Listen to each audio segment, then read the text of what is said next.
Good morning and welcome to this week's Grow, where we gather to recharge, organize, and work here as members of MWEG. This week we are checking in with our Idaho chapter on some initiatives that they have been working on and to introduce their new chapter lead. Today we have Rebecca Bratsman. She is the Idaho chapter lead, and we have Margaret Kinzel, who is the liaison for the Open Primaries Initiative that the Idaho chapter has been working on. And today they're just going to kind of introduce themselves and share with us what their chapter has been working on. Gives an idea of what MWEG chapters do and how they work in their communities. So I'm going to turn the time over to Rebecca and Margaret to explain about the Open Primaries Initiative and talk to us about their chapter. Okay, so I'm Rebecca Bratsman. I have worked in different capacities for national MWEG organization, and recently, it's only been a couple of months, became the chapter lead or chapter coordinator for Idaho. I live here in Boise, so it works out well because I can run down to the capital if needed. But I have family all over the state, so I kind of have that going for me, I guess. And also I talk a lot, which really helps in this position. So just a little bit of background on why we ended up supporting this initiative and like sort of what happened. Last legislative session, we sat down at the very beginning of it and sort of established like a few, I think we had like 2 or 3 issues that we had identified, like these fit with MWEG principles, we want to work on them. And that was our priority at the beginning of the legislative session. And then the legislative session began, and it was like playing whack-a-mole with bills that were like, oh my gosh, this other bill is like really bad. Like we need to do something. Or like this bill is so amazing. It fits exactly with our voter principles, like it supports democracy. And we found ourselves, I think we ended up with like 6 or 7 initiatives or bills that we were supporting, and it stretched us really, really, really thin as a chapter. So when we finished the legislative session, it was almost like 2/3 of the legislative session had been like reacting to just I would call them national culture war bills. Like they didn't address any Idaho problem that had been identified by policy groups or the governor or even like any nonprofits that we worked with. They were like bills that were actually in media literacy. They have a term for those kinds of bills. They call them misinformation by legislation, where you create a bill that you pretend is solving a problem that doesn't exist. And so people think that problem exists in your state. And all of these, like 2/3 of the legislative session was like dealing with bills that had nothing to do with Idaho. And then like the very last part of it, we were trying to cram through like some really amazing bills. Like, for example, we were working on a bill that would expand maternal health coverage for Medicaid, for women on Medicaid. Currently, women on Medicaid have, once they have a baby, they have like 60 days and then they're kicked off of Medicaid. And we had discovered with one of our nonprofit partners that all but one of the maternal deaths in Idaho in the last 3 years could have been prevented if the women had had Medicaid coverage. So we were trying to expand it for like a full year. Like this is an amazing bill. It would have cost the state nothing. It would have protected women. And it was just a really solid bill, but we couldn't even get it out of committee.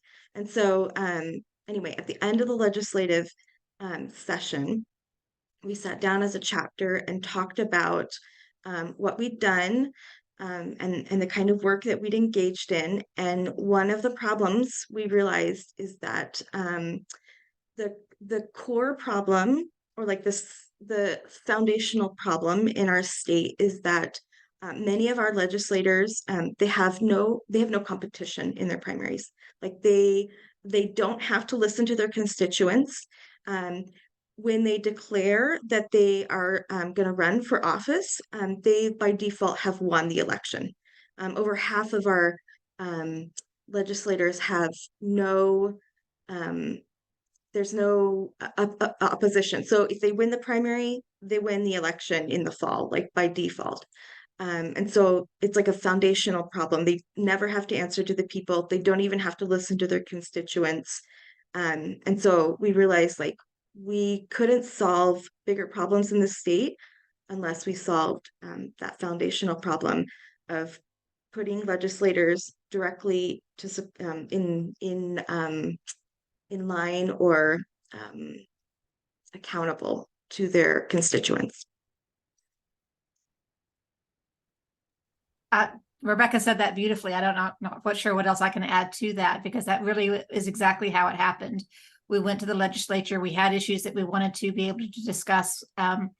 And what we had to do is we had to react to these other misinformation bills that were being brought forward, and we had to respond to those. And so we really came away from that when when the Open Primaries Initiative was announced. We really had to put some thought into, do we want to put our power, our legislative worth, our capital into something like this? And that's going to diminish the work that we can do in other areas. And as Rebecca said, we really decided that we needed to solve this foundational problem first. We needed to be able to bring some more accountability back to our elected officials, because we know that that's where we can work on the problems that really matter to the constituents in our state. And that's where we can address the issues that are important to MWEG. Mm-hmm. One of the unique things about the Open Primary Initiative, or maybe one of the unique things about Idaho, is that we have only had a closed primary for about 10 years. So this is not a long time problem. This is actually a recent problem in the state, and it's gotten worse over the years as party officials have tried to control the primary a little bit more.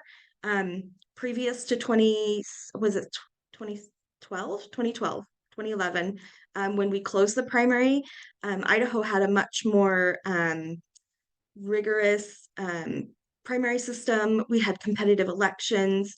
Lawmakers were a lot more willing to work across the aisle because they couldn't just depend on their party clout. They had to work together with other lawmakers. And so the closed primary is actually a recent problem in Idaho. And that was another reason we felt comfortable taking this on. We're not taking down a long time tradition. We're reversing something that the state tried and then it just didn't work. Like, it's not working for us as a people. So that made us feel a little more comfortable about taking on the closed primary as a problem for the state. I agree with that. I think that's a nice way of phrasing it. We're also taking we did have the party ballots primaries, so that we had party primaries, and you did have to choose whether you were going to vote on the Republican party ticket or the Democratic party ticket for the primary. What I like about the Open Initiative is it takes it one step further, and that you really can educate yourself and vote for the candidate in each race that is going to be addressing the problems that are important to you. And so I may like the Republican candidate in one race, and I may like the Democratic candidate in another race. And this allows me to really educate myself, as I said, about the candidates and the issues, and then feel like my voice is making a difference. And that's part of what I really like about this Open Primaries Initiative.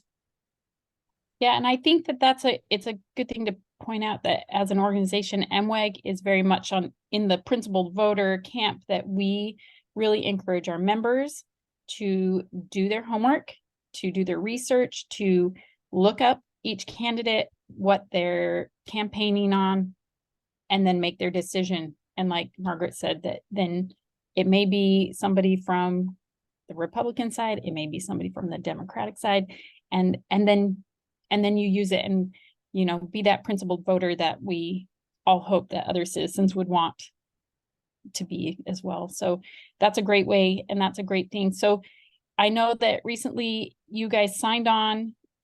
Do you guys want to talk about some of the other organizations that are signed on to this initiative, or what So what this there are a actually couple means? other official partners. So the Idahoans Veterans for Idaho Voters was the first group to sign on. We have 270,000 unaffiliated voters in the state, and about half of those are veterans, Rebecca, or half of veterans are half of independent veterans voters. are unaffiliated. Got that backwards. So Yeah. there's a big group of veterans that choose not to affiliate with a particular party, and with the closed primary system, they were blocked out of voting. So it was very important to the veterans group to join this initiative and open that back up for their constituents. There's a Hope Coalition that is a local community there in, I believe, Hope, Idaho is part of it. And then a big news fairly recently, a group of past Republican officials, so a previous governor of Idaho, Butch Otter, led a group of Republicans to sign on to this, saying that this is what's needed, not only for our state, but also for the Republican Party in Idaho, because it has become so closed and insulated from the voters that, as Rebecca said a minute ago, they're really trying to control that primary process, because once you win the primary, you've pretty much won the general election. And so there are several factions that are really wanting to open this up a little bit more. And so we had our event on Saturday, officially joining, and combined that with a door knocking event. There's an article that came out in the Idaho Capital Sun this morning about that door knocking event. And so we're just really very proud to be part of this effort and to help make things better for Idaho. Well, Margaret didn't mention that it's not just Governor Otter and his group. There's over 100 former and current Republican legislators who are involved in it. So I really love that the Open Primaries Initiative people, they've really brought together a broad bipartisan coalition. So this might feel like, because it's a closed primary and it's the Republican closed primary, it might look like a partisan issue based on support across the state. Like, it is a broad group of people who support opening the primaries. And so I really appreciate that. That is just right in line with MWEG principles about working together across the aisle and solving problems in that way. That's another reason we felt comfortable joining the coalition. I was also going to mention, Rebecca started off with that there were a number of legislative issues that we wanted to address last year. One of them was preparing a comprehensive voter guide for the state of Idaho. And there was pushback against that. The Secretary of State wanted to do it, but it didn't actually happen. I think moving to this open primary system makes that voter guide even more important.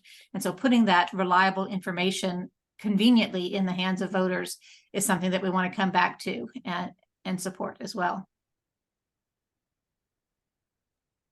That's great. And this is something that Idaho MWEG members in Idaho can reach out to their representatives and ask them to support this bill as well. We always encourage our members to be involved and to become very well acquainted with their representatives, and to either shoot them an email or call their office and just ask them to support this initiative. It's a great thing because it really kind of levels the playing ground for a lot of people to have access to use their voice in the vote. So I love that. I love that Idaho has signed on to that. So congratulations to you guys for being that. And we will link the articles that are associated with MWEG's involvement there. But is there anything else you guys wanted to share that Idaho has coming up? Rebecca, did you have something? Sorry, yeah, I do want to clarify something. So if you are not from a Western state, or if you're not from a state that uses the ballot initiative to bend the legislature to the people's will, I didn't grow up in a ballot state, and so it can be a learning process. So right now we're actually just in the signature gathering phase to put it on the ballot. So you have to gather, I can't remember the number, but it's like 18 counties have to have 6% of registered voters.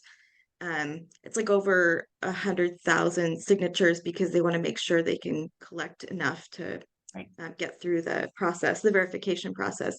So this won't show up on the ballot until 2024, but it won't show up if we don't get enough signatures, and then it won't go into effect until 2026. So this is like a long process to get this to change.